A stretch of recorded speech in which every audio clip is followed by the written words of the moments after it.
Greetings, peace, peace, peace. Good day, good night, wherever you are in the world. You are listening to The Vault. Trust Christian, own nothing, control everything. Just want to thank you for tuning in live, listening in the replay. Look forward to bringing to you the best content on the internet when it comes to, I guess you would say, business and trust and things of that nature. And so tonight we're going to be talking about family trust business benefits and why to set up a trust for your family. And this is a very important topic. I have a lot of people email the vault and want to engage in dealing with the vault. And they sometimes, a lot of people aren't entrepreneurs and they just have jobs and they want to know how to engage with the trust system and things of that nature. And so tonight's episode, or today's episode, wherever you are as far as you're listening, is going to be to help you follow the keys to grow and protect your family wealth, and put you in a tax-free position as far as that goes when it comes to building your wealth and passing it on tax-free. So very important. The way that you do this is by making sure that you have private trust, and that's the best way to do that. Everyone needs a family trust. So when individuals ask, well, if I don't have a business, how can I participate in the trust system? You just need to know that if you have a job, at least get a trust. At least get a family trust. If you have a job, at least get a family trust. Why is that so essential? It's so essential because it puts you in a position to take advantage of the four keys to passing on wealth tax free. Everyone knows, or if you don't know, I'm going to give you the rude awakening so you will know. And the rude awakening is that if you're going to work your entire life and you're actually going to put together an asset portfolio, when you die, there are certain ways to pass on that wealth. You can do it publicly and you can do it privately. And the way that you do that privately is by making sure that you don't own any of those assets when you pass. And so if you do own those things, even through a will, even through a living and revocable trust, you are putting yourself in a position where you can, they always say these two sayings. They say you're going to die and you're going to pay taxes. Well, we are going to die. That is guaranteed. But paying taxes is not for everyone. That is for individuals that come from an uninformed family. So my goal tonight is, or today, wherever you are, is to inform you on this information. And so, once again, if you don't have the wealth in a private position where you don't own it, it will be passed on in a tax position. That's called inheritance tax, estate tax. If you don't have a will in place or some type of document in place, it will be passed along in a estate intestate position, and it goes through a thing called probate. So what we want to do is we want to capitalize on a position of the four keys of wealth, which is first putting that money in the first correct tax position. And that's very essential. That's why you see a lot of times a lot of people will go start LLCs, S corps, and C corps. It's because they don't want to receive the money directly to their social security number anymore, for good reason. Why? Because the individual taxpayer does not receive the fringe benefits that corporate entities do. It's not considered as a distinct legal corporate entity. So it doesn't have the same privileges. It's not a good position to be in. So a lot of times you see a lot of wealthy individuals put themselves in a position where they at least have a corporate structure in place. Well, the elite operate specifically out of trust. When you talk about the Rockefellers, when you talk about the Rothschilds, when you talk about the Kennedys, when you talk about the Trumps, they operate out of a position of own nothing, control everything. Okay, so trust Christian, you definitely have to own nothing and control everything. That is an elite mentality. That's not a middle class mentality. So I understand that most people have a public education. They've been taught to own their house, own their car, and then when they pass away, they're going to pass their house along to their children. But in turn, there's a tax liability called inheritance tax that your children are going to have to adhere to.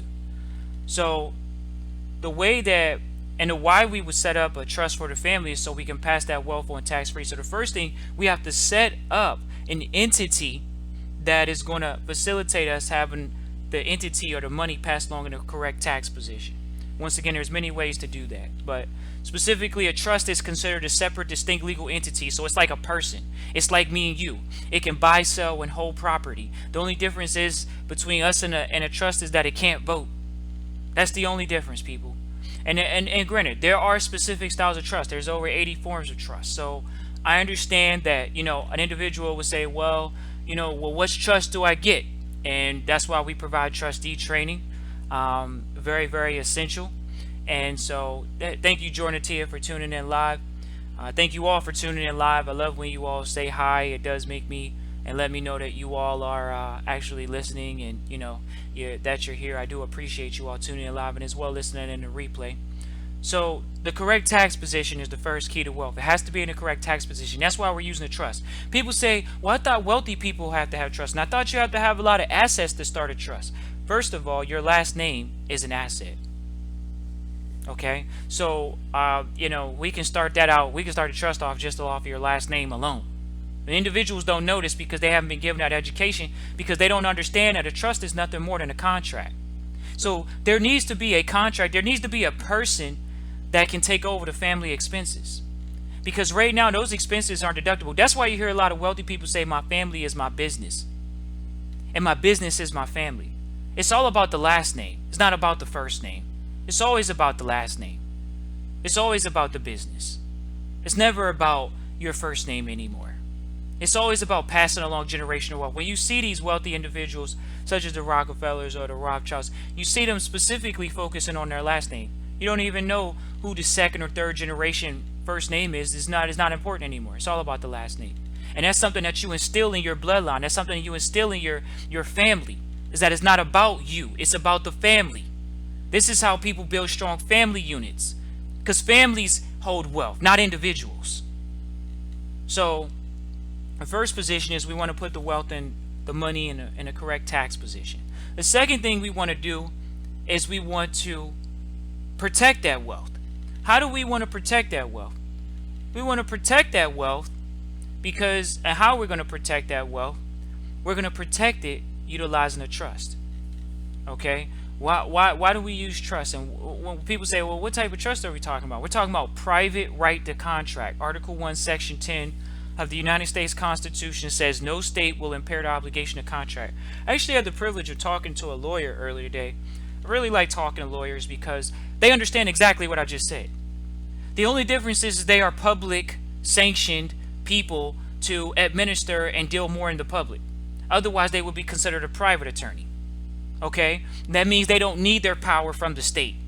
That means they know how to administer a law. So the public side is just a verification and a validation of the fact that they're going to uphold public professional codes. So how do you protect that wealth? You protect that wealth by putting it in a correct entity. Okay, and so that just lets you know that you can't use public entities. You can't use LLCs, S corps, and corporate entities. Why? Because the state controls those things. You have to go to the state to apply for those things.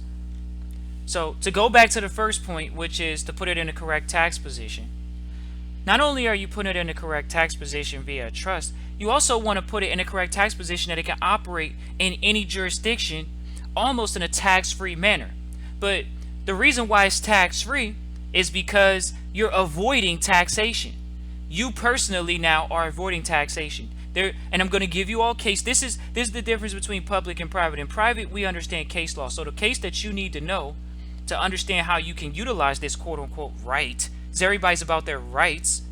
Article 1, Section 10 of the United States Constitution, no state will impair the obligation of contract, okay, which a trust is a contract.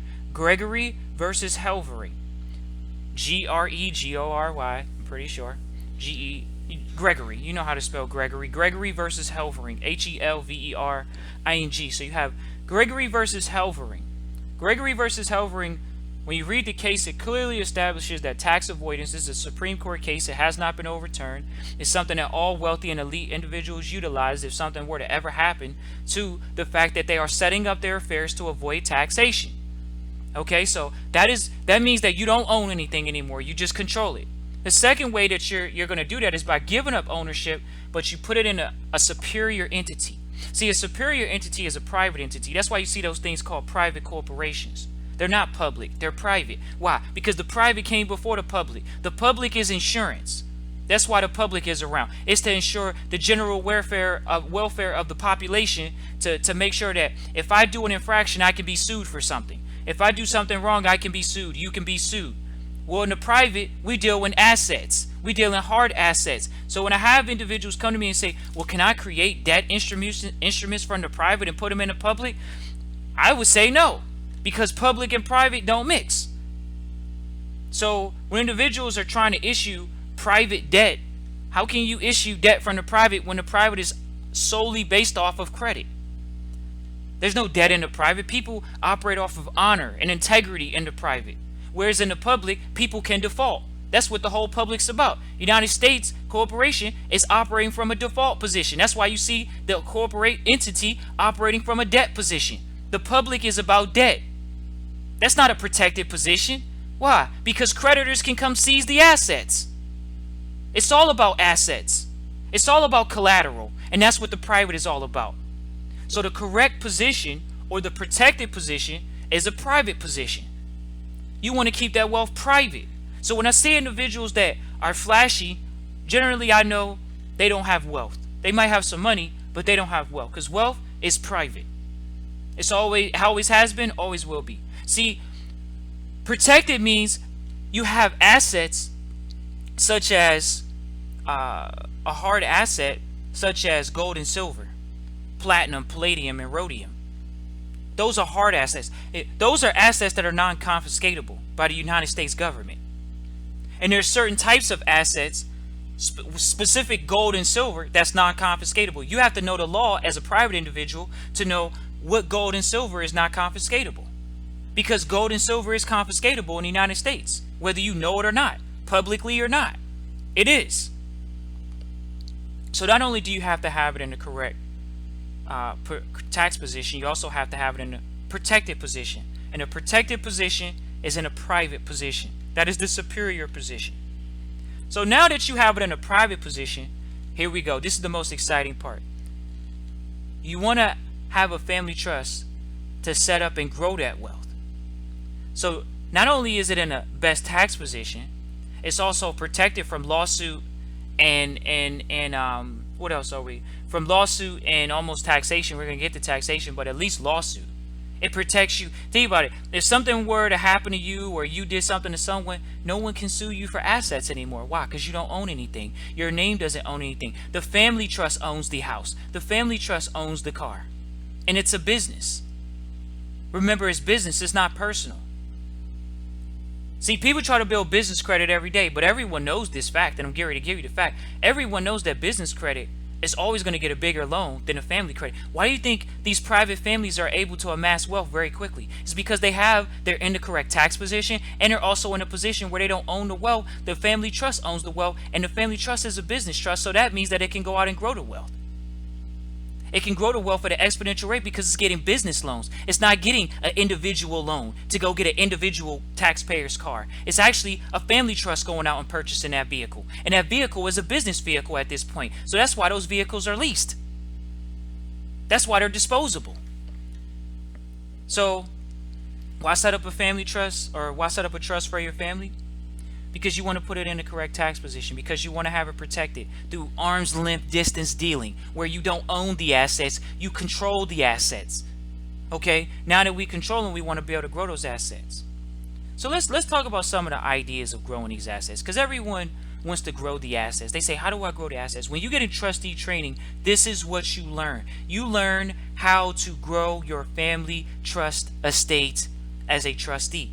You don't own the assets, you grow the assets. That is your first duty as a trustee. You have a fiduciary duty. Just like you have a job, you get up every day and you got to go work for someone else. Well, guess what? Now you get up and you work for the family. You put on that suit and tie for the family.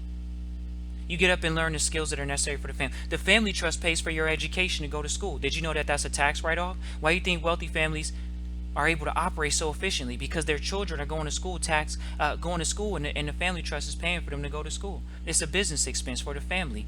The average individual doesn't know that. This is called knowing how to have your affairs in the correct position, in the proper position. This is educated. This is informed family conversation. So wealthy families will send their children to school as a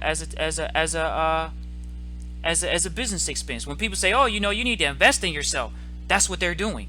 The family is investing in themselves. It's investing in their children, going to school as a business expense for the family trust.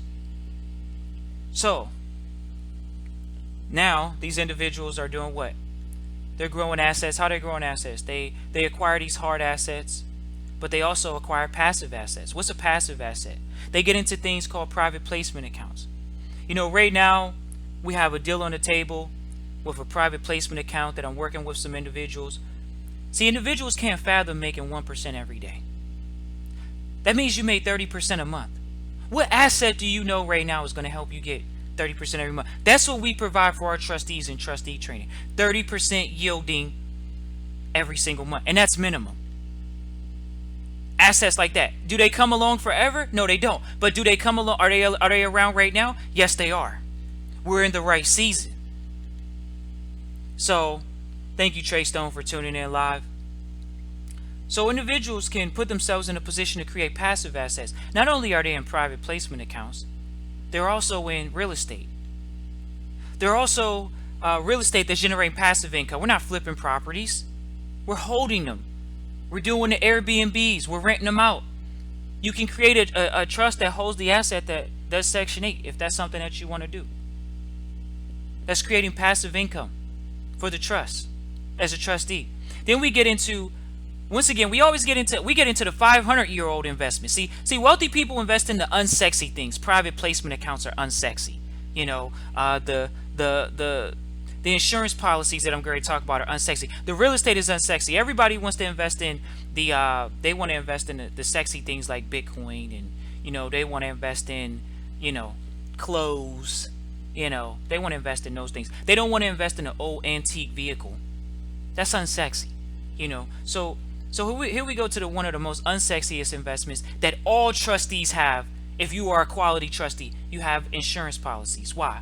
Because you understand what type of insurance policy to have. See, the average individual they don't understand that they need to at least have an insurance policy on themselves. Why? When they say invest in yourself, you are supposed to have an insurance policy on yourself.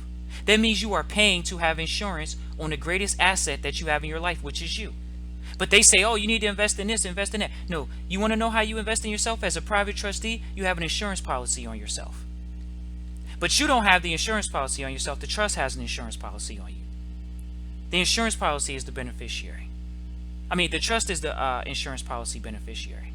So if something happens to you, the trust now has a way to refill itself back up so your children can come and they can have capital as a salary for the next year. But see, this is the way a trustee thinks. This is the education you get in private trustee training, is you learn the unsexy assets, the things that generate wealth for generations. So think about it. If someone is a trustee and they pass along and their children are going to step in that position, well, as soon as they pass along through the life insurance policy, now guess what? That paid the trust. Because the trust is the beneficiary. Their children are stepping into a passive income situation now where they can either choose to take a salary or they can take that money and reinvest it.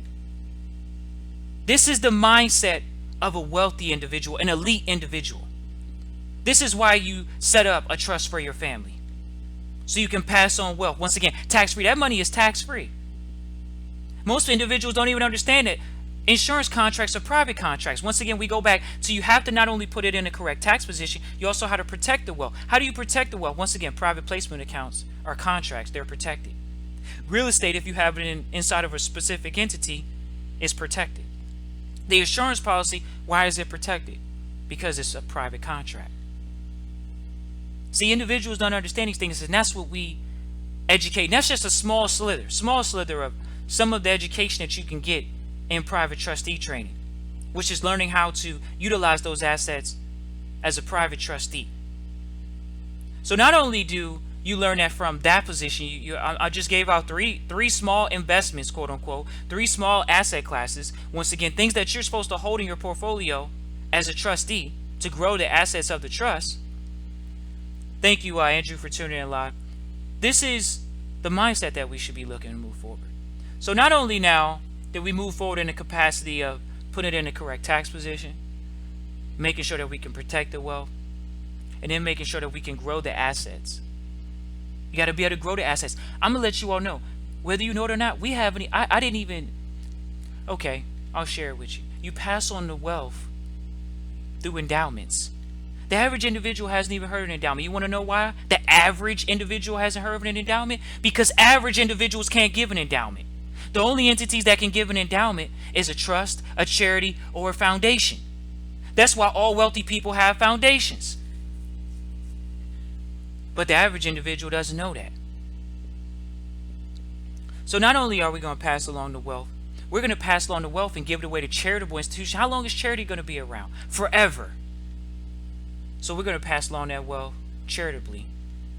Guess what? We're going to set up an endowment contract to where the trust is always getting paid or the foundation is getting paid forever.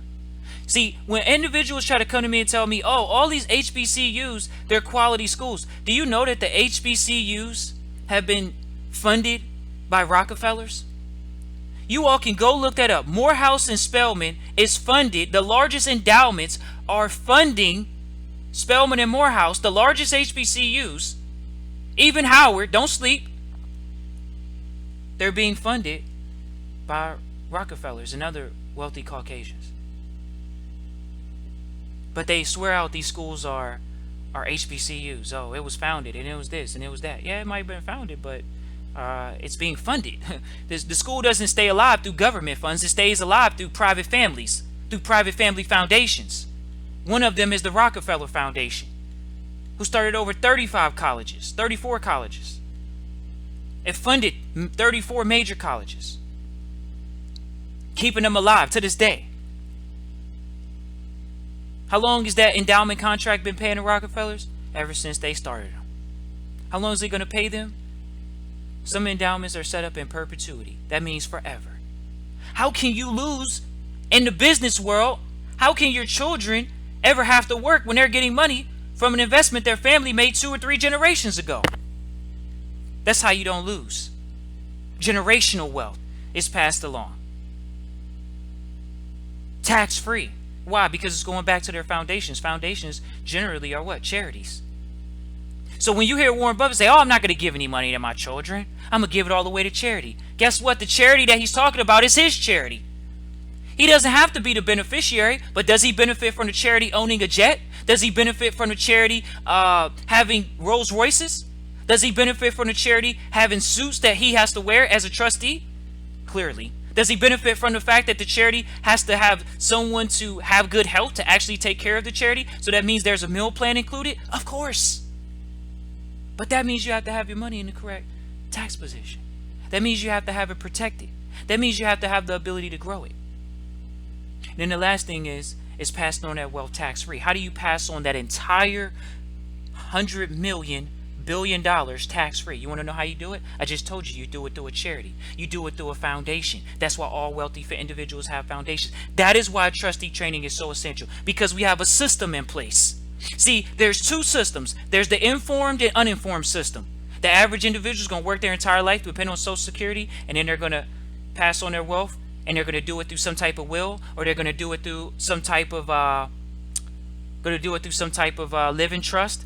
And guess what? The government in the state is going to come after and eat it like a raptor. So how do you bypass those things? You have to understand you have to be in the correct tax position. You have to understand it has to be protected in a private capacity, not a public capacity. Public capacity is exposure. Wealth is passed on through charity. How long is charity going to be around? Forever.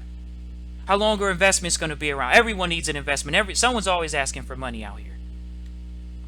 How long is anyone going to need a loan? Forever. There are cultures that live this lifestyle. They teach their children this lifestyle. They avoid taxation because they understand it is perfectly legal, and they pass on wealth tax-free. When you hear Warren Buffett say he's passing it along to his charity, best believe his family, the children that you never heard of, and you think that they're actually going to not benefit, they are benefiting. They're going to benefit what? Because they're a part of the charity.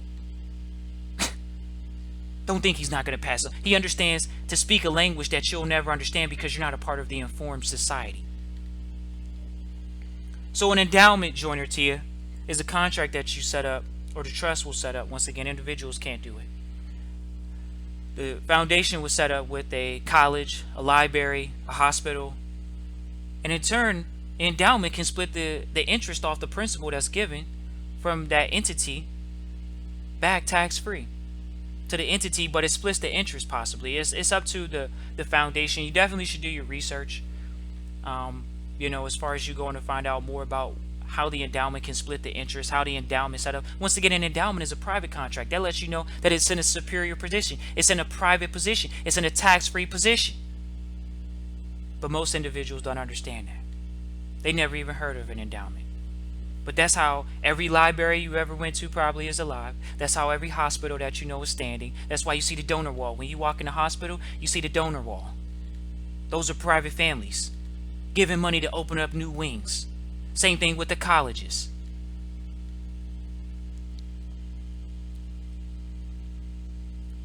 So I just wanted to share that with you all tonight, why you should set up a family trust, because you're going to put yourself in a position where you don't own the wealth anymore. You control it. Think about it. If you work a job, you pass on the monies after it's taxed, because after it's taxed, it's an asset. See, this is something that I have to explain because I have individuals contact us for consultations. Once the money is taxed, it's an asset. But it has to go into a protected position. Otherwise, as long as it's in your hands, you can be sued for it. You can be sued right for it. You can be taxed for it again if you don't know what you're doing. It can be confiscated from you. So why not put it in a private position, not in a public position? As long as you continue holding it, it's in a public exposed position. That's why a family trust is so essential, especially if it's private. But I understand a lot of individuals might listen to this episode and they might say, well, I'm going to just go see how to go start a private trust.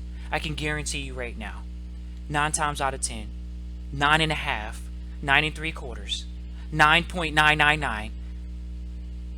If you do not have a mentor or come from a private community, you will never draft a contract correctly. I know that sounds harsh because you're public. You have a public mindset. You think you can avoid becoming private. The whole purpose of calling it private is because private people keep information private. So how would you know how to set up something privately if you've never been instructed privately? This is instruction from private individuals. And I'm letting you know that. So when I have individuals come to me and say, oh, I set up a non-A number trust. Well, okay, that means you don't need my help. Because you would not know how to do it correctly and then ask for my help.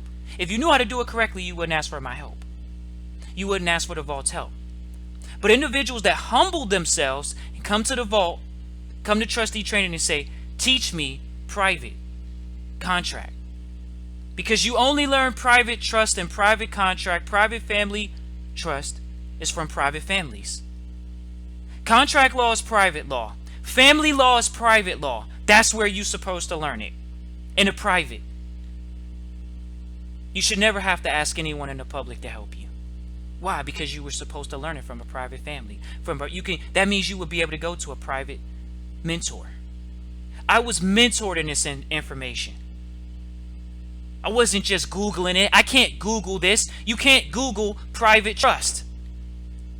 I could take you to the IRS website, which I have in the abusive trust episode on the vault. Please make it a point to go listen to the abusive trust episode. They talk nothing about private trust. So how would you know how to make sure that it's private and it maintains its privacy? Because you have to have private mentors and a private community to be a part of. Why set up a trust for your family? So you can understand how to operate privately, to own nothing, control everything, to never be sued or never be taxed. It's that simple. You have to learn how to maintain your privacy. And the only way you learn how to maintain privacy through contracts, which is private law, you have to learn from a private family. Well, guess what? That's what trustee training is. It's a private family. It's a group of private families working together. Private syndicates. So, I understand that individuals, keyword, that's why your family and you are called an individual, because you want to continue doing things on your own. But until you understand it, you have to have a private community and a private training system educate you in this. You'll continue doing what you're doing in the public. This is a call for you to make it a point to say, I need to know what privacy is, and I'm going to invest in my private education. I always share with people this information through the vault. Private education. Private education comes from a private family, a private mentor. That's what I had, private mentors. None of my mentors on the internet talking about this information. They're private. But I'm a millennial. I know how to share. We come from the sharing generation. But I also understand how to maintain privacy too. I was instructed very well by mentors. Still have mentors to this day. There's information that we have privately that you will never receive publicly. So if that's the case, what makes you think that you can do it on your own in the public? That's the benefit of having a private family trust set up. It's to make it a point to understand how to operate correctly in business, to not be able to be sued, to not be able to be taxed, to pass on your wealth tax free.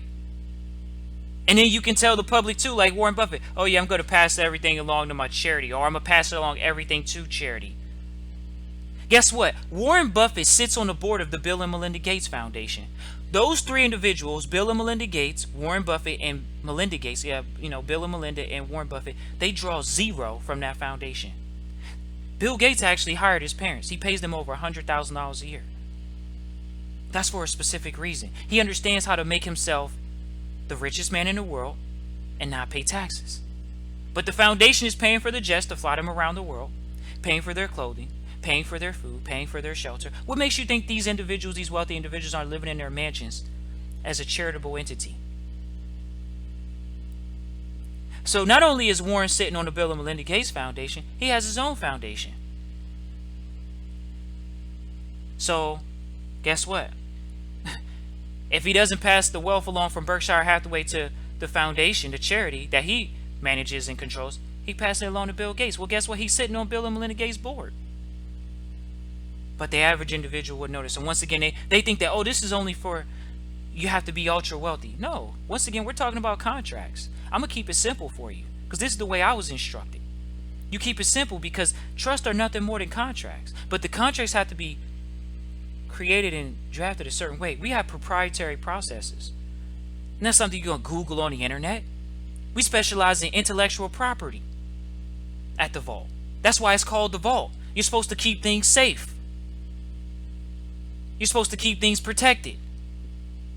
You're supposed to keep things private. So why set up a trust for your family? So you can keep things private. So you can pass along the wealth tax free. That's why.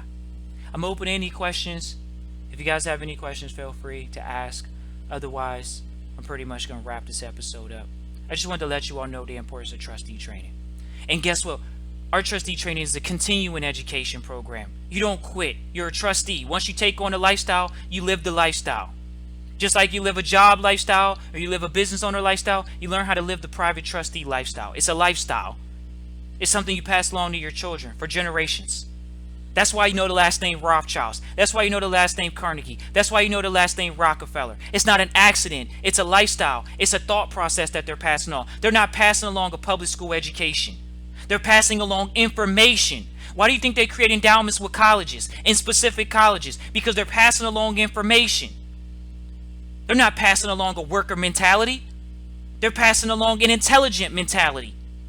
This is about intelligence.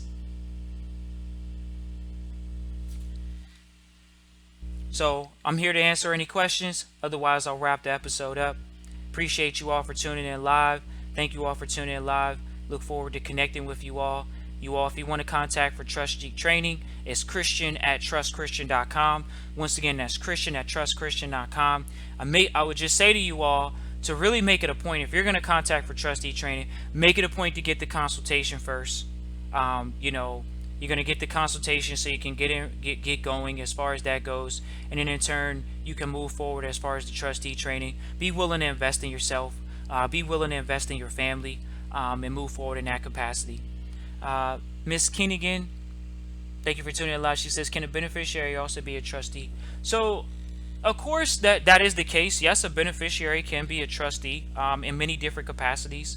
The only thing is that you can't be the sole trustee and sole beneficiary. I can give you what we learn in trustee training. Is called the Doctrine of Merger. So you personally either don't want to be the trustee and beneficiary solely, but at the same time, one of those positions has to be filled by someone else. So it's called the Doctrine of Merger. It's a great status to understand. So there's not a collapsing the entity being called a what is that, an alter ego or a sham? A lot of time they can call it. And because why? Because how are you in control of the assets, and then on the back of that you're the beneficiary of the assets? I thought you were the trustee, which means you're the fiduciary. So there's a lot of precautions that you want to take when you're moving in a beneficiary position. And this is something we talk about trustees. I have a lot of trustees get on me and say, Christian, you need to talk about that in the public, because everybody wants to be the beneficiary. They always want to benefit from the property. That's why people aren't trustees, because they want to be beneficiaries, and that's completely true. Everybody wants to benefit. Well, guess what? As a trustee, who owns the trust vehicle? The trust owns the vehicle. Well, clearly a trust is a contract. So who's going to drive it? You as the trustee. But the average individual, they so focused on being a beneficiary so they can quote unquote call themselves benefiting from trust property, that they don't understand that, once again, obviously a trust can't drive a car, even though the trust owns the car. But this is something, and this is the mindset that you learn in trustee training. So it's not really a conflict of interest. Once again, like I say, and someone can be a beneficiary and be a successor trustee. Someone can be a beneficiary and be a junior trustee. Different terms and things like that we talk about. Andrew Bay says, I was able to establish a foreign EIN. How can I get help? Once again, it's trustee training. That's what we provide in trust and the vault, and Trust Christian. We provide trustee training. When I hear individuals tell me that they got an EIN number, I had to talk to someone earlier today on the consultation. How do you have an EIN number before you even have the contract? The contract is an individual. The contract is a legal person. So the contract is applying for the EIN, not you. And then second of all, the only reason, how does the EIN come before the contract? These are the questions that I have to individuals that are unknowledgeable about what is it that they're doing, and in turn, all they're doing is causing trouble for themselves. That's honestly what they're doing, and I'm not a fan of that. I'm a big fan of doing things correctly the first time. So, what's the point of having an EIN and you don't even have a contract? You want to know what that's called? That's called form versus substance. That's something you learn in private trustee training. You learn form versus substance. The substance is what matters, not the form. Anybody can say they have a foreign EIN or a foreign trust, but guess what? What documentation, what paperwork is actually in place? When everybody say, oh, the paperwork doesn't matter, you best believe the minutes and the paperwork matters. That's substantiating what's going on in the entity. The corporate minutes for the LLC or S Corp or C Corp. The corporate minutes. It's the corporate documents. That's what substantiates why the corporate officer is allowed a bonus, or allowed the car, or allowed meals. It's the documents. That's why I was talking to a lawyer earlier today, so I can bring you all some better operating agreements per a lawyer. So you all can know that if you have a corporate entity, S Corp, C Corp, or LLC, you have to have a corporate bylaws. You have to have an operating agreement. You don't know how many business people contact me as far as having an LLC, S Corp, or C Corp, and don't even have an operating agreement in place. The IRS will eat you alive. Especially if you're trying to say, oh, I'm taking deductions for this and the entity's taking deductions for that. It's not substantiated in the corporate minutes. But the average individual doesn't know that because they don't know the business. They still got an MBA and don't know business. But this is what you learn in trustee training. Andrew Bay says, I'm a trustee. I'm in a trustee position of a trust. How can I get a key man insurance on me and a trustee? So once again, if you were in trustee training, you wouldn't have to ask that question here on this platform. And second of all, in the trust contract, it should state how you were supposed to do that. In the trust contract, it's supposed to tell you that you can do that. You say, how can I? The trust contract is going to tell you how you can do that. That is the difference between public and private. Having the proper contract drafted and the wrong contract drafted. Because I shouldn't have to tell you that. I'm not even a part of the trust, so how would I know that? I'm not a trustee in that trust. How would I know that? I don't know the trust contract. The trust contract is the governing law. Contract makes the law. Well, guess what? The trust is the law that you're supposed to be following, not Trust Christian's law, not trustee training's law. You're supposed to follow the contract, the governing contract. That's the trust contract. That's what will let you know how to get the key man insurance on a trustee. The governing contract. Majestic Goddess, thank you for tuning in live. How can I take control of my son's special needs trust? The lawyer is eating me up eating up the money in admin fees as well as the broker at Merrill Lynch. Oh wow, it's definitely a wild situation. So once again, special needs trust. Once again, you definitely have a lawyer in place, and I think that one of the ways that you can do that is kind of look at the fees that are being taken out and look at you. So this is what something that the average individual doesn't know. You need to have a letter for hire. What do you need that lawyer to do? It's called a letter for hire, a letter of wishes. What do you need that lawyer to do? The lawyer doesn't need to be around on retainer for everything. There's times where you just don't need the lawyer. Once again, you are supposed to be a trustee, and a lawyer can be a part-time trustee. The lawyer can be, and the lawyer doesn't even need to be a trustee. The lawyer can be a consultant to the trust, or it can be a consultant to the trustee. So the trustee pays, the trust pays the lawyer, because the trustee, you, is consulting you. See, these are the things that why would you not be a trustee of your special needs, or your child's special needs trust? And a lawyer doesn't need to be a trustee. They might tell you, "Oh, I need to be a lawyer. I need to see the trust contract so I can administer it properly." You're the trustee. You're supposed to know that. You need to talk to the lawyer and let them know directly what you need done. They either can do it or they can't do it. You hired the lawyer. The lawyer doesn't hire you. You're the trustee. Administer the entity properly. You're to grow the assets for your child so he can have or she can have the money to actually take care of their needs and medical bills. You're the trustee, not the lawyer. The lawyer's job is to protect in litigation purposes, not to grow the assets of the trust so the trust can continue taking care of the child. And then as well, the broker at Merrill Lynch. Clearly, that obviously means someone is investing money, quote unquote, fiduciary capacity. Once again, you as a trustee can go out and get assets to actually grow the special needs trust. This is trustee training. Can a private trust invest in real estate? Leo Spell, you've been listening to trustee training for way too long to even have to ask that level of question. Yes. So, Angela, the email is Christian, CHRISTIAN, @ trustchristian.com. Yes, he made me the trustee. Okay, I did not understand. That's why I'm here. Thank you. No worries, Mystic Goddess. And don't think that, I always want you all to know that, I'm not here to put anyone down or anything of that nature. Sometimes I think people, they think certain things, but I'm passionate about what is it that I do. I'm passionate about educating people to protect their privacy. We live in the greatest country ever. This is the freest country in the world. This is the country where you can start a business, once again, off of a contract, off of nothing. When people say, "Can you start a trust with no assets?" I have an episode. Go listen to it. Yes, you can. Does it have to be financial? No, it doesn't. So, how can we stop collecting benefit from the Social Security number? You stop using it. You stop using it for income purposes.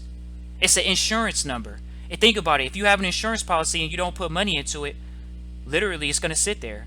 And depending on the policy, you have to understand insurance policies, but don't they call it SSI, Social Security Insurance? It's an insurance policy. Stop generating income on it and making money off of it. That's why there's an interest. That's why there's a tax, because there's an interest off of it, off the insurance policy.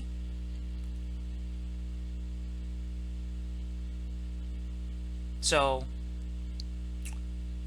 yeah, Leo, definitely. You know that. Private trust.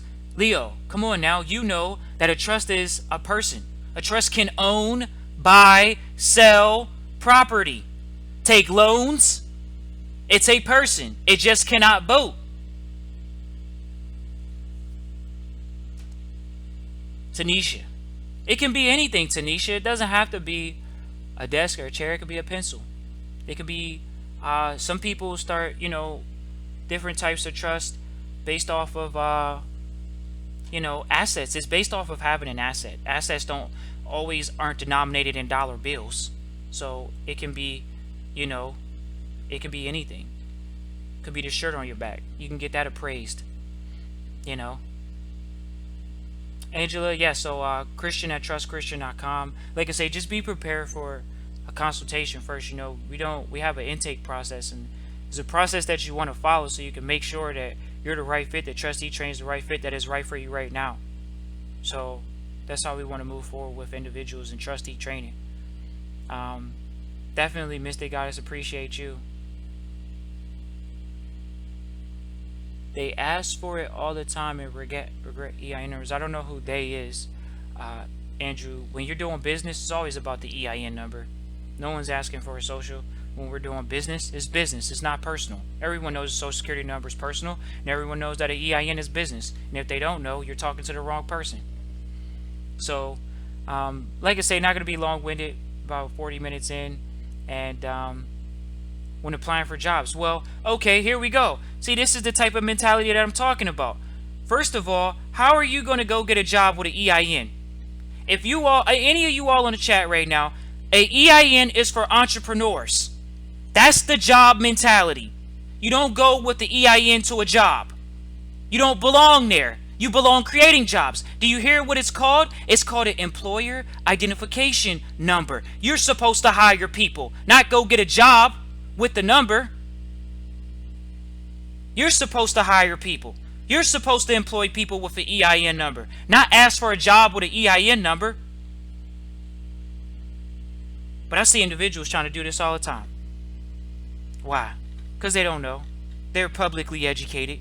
They got a public education. They went to public school. They were taught to get a job. They were taught that halfway everything. They were taught the cheat and cut corners.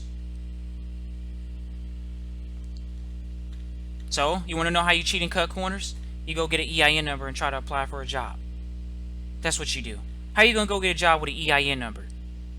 Otherwise, it won't be a job. So for all you all that's dealing with the 1099s, with the Uber, with the Lyft, guess what? It's not a job. Why? Because if they actually give you the opportunity to give an EIN number. A job doesn't allow you to give an EIN number. They want the social because they're dealing with self-employment taxes. Whereas Uber and them are not dealing with self-employment taxes. They're dealing with independent contractors.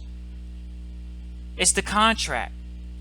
So guess what? An EIN is based off of a contract. Whether it's trust, corporate, LLC, S Corp, C Corp, all of those are contracts. It's just that simple. It's business. It's not personal. Business is dealing with contracts. Thank you all for tuning in live. If I don't see any other questions in the next second, just want to thank you all. Share this with your friends and family. Just want to let you all know I'm going to do an episode every day in December on the YouTube channel, 5 days a week. I'm bringing you the best content.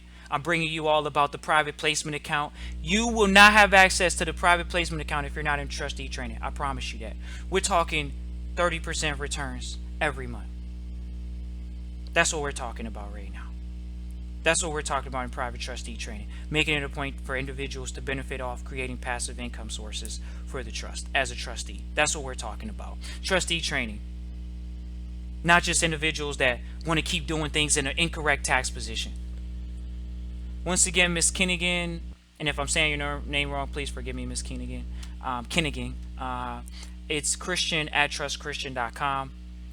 And thank you, Mystic Goddess. Appreciate you. Appreciate you, Andrew, for tuning in live. I always appreciate you all for tuning in live. I'm going to put the email in the chat here, but I do appreciate you all for tuning in live because it does mean a lot. You all taking time out your schedule to invest in your private education, and that's what it's all about. It's about investing in your private education. You know what I mean? We do trustee training every week. Rain, sleet, shine, whatever. Every week there's trustee training because we understand that it's a lifestyle. You think wealthy individuals are taking a break from being wealthy? Not at all. So why is it that poor people take a break from being poor? Interesting. So trustee training is it's national. So just want to make it a point to share with you all. Check us out on the Facebook page at Trust Christian, the Vault on Facebook, TheVault on Facebook. Once again, I encourage you all, before you even started trying to get ready to go in trustee training, is actually listen to all the episodes on the YouTube channel. Really make it a point to go back and listen to the episodes that pertain to what you want to hear. Whether it's about the charity, 501c3s, all of that good stuff, whether it's trust, whether it's business in general, all those good things. Social media, we have a social media expert on our team to help people grow their social media. Those things are important as a business person on the internet nowadays. So thank you all for tuning in live. Peace and blessings. Share this with your friends and family because the only way you're going to grow this information is through a private community. And that's what we're here to do, is provide that. So peace and blessings. Talk to you all soon.